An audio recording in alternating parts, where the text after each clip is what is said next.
lookout point. So she stands up and she balances side to side. So you see we have this little stack of bowls that we did over here. For the little kids, we're just gonna take one off so that they can reach too. So you can kind of adjust it as they need. Do you see anything in there?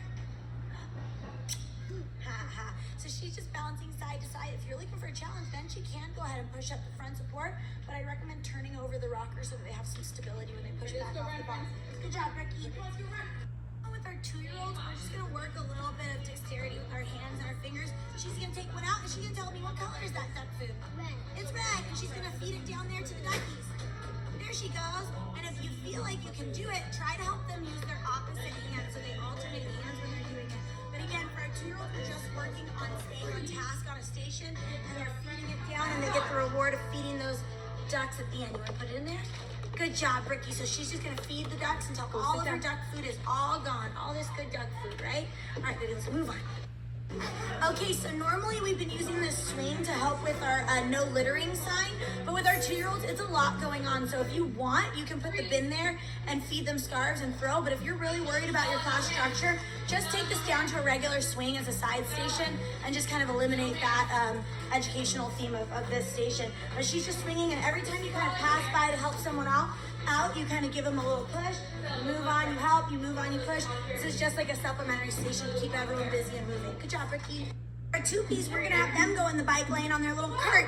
So she's gonna put her hands here, and she's going to pull herself all the way across. If you don't have a cart, I recommend everyone gets a roller coaster or some sort of scooter or anything that has wheels that they can safely sit on and pull themselves across. Do you see how she's pushing herself backwards too? That's our goal. She's gonna pull herself along, she's gonna push herself back. She's in the bike lane, which is one of our signs. But if you don't have that, feel free to switch to just standing and running our feet on the block like this. Come on, yeah. Yeah, Ricky. If you don't have a cart, just defer to the 3P lesson plan and do the simple version of that. Good job, Ricky. Yeah, it's pretty. Ricky's gonna show us her big demolition swing. She's gonna swing forward because this is the demolition zone. And she might need a little help, and they can also kick and flap their feet. Any way that they're swinging where they're hanging from the bar is totally fine for 2Ps. And Tim might need a little help resetting it. So some of you might have 2Ps as your mommy and me classes. Some might have it as your independent classes. Some might be a combination of both. So either the parents help you reset or you can kind of help them reset. Good job, Ricky. 2-year-olds, we can still play beam baseball, but they're only going to work on walking across the beams. We're just working on flow, so they only have one skill, and we're going to help them hit 1, 2, 3, boom. Oh. 1, 2, 3, boom. And then we're going to put our noodle down, and we're just going to help them come to the beam and walk the beam. This is fun if you have a parent in any class. Slow down. What is it? And if you have independents, then we're just going to work on our flow, and then they'll get, again, incentive to try to do their beam pass because they want to hit the ball. Good job, Brooke.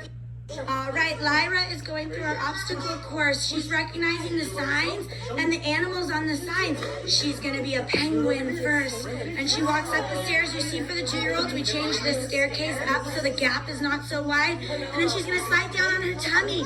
And mommy supports her so they don't accidentally lift their legs up. And she goes down. Good job, Lyra. Then she's going to go slither like a snake underneath the tunnel. Go ahead, Lyra. Can you go on your tummy? She's going to slither like a snake. Down she goes. And then she's going to come all the way to crawl up the mountain. For our little ones, if they want to crawl on their hands and their knees, that's okay too. But they're going to try and crawl on their hands and feet. Hands and knees is okay too. Hands down, Lyra. Good girl. And she's crawling. Look at her go. Good job. Look at over here, Carmelo's showing us his armadillo roll. Good job, Carmelo. Show us a good one. Whee! And then over here, Ezra and Carmelo are doing their donkey kicks. Look at, they go from red one to the next one to the next one, and then we start over. Good job, Exton.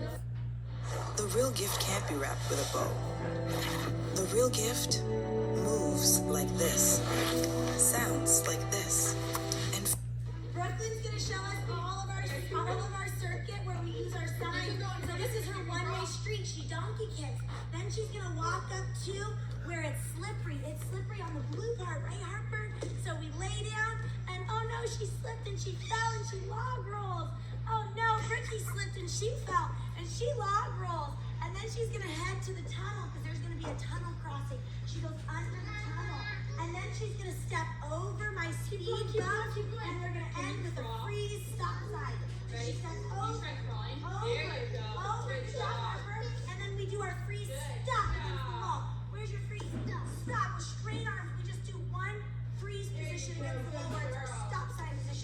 Do you see a stop sign anywhere around here? I don't know. Where do you see one? Shot, is this a pickup sign? You ready to Good go job. again? Don't forget to strategically Okay, ready? place or Walk hide with your me. signs like a little sign scavenger hunt for them. Good job, guys.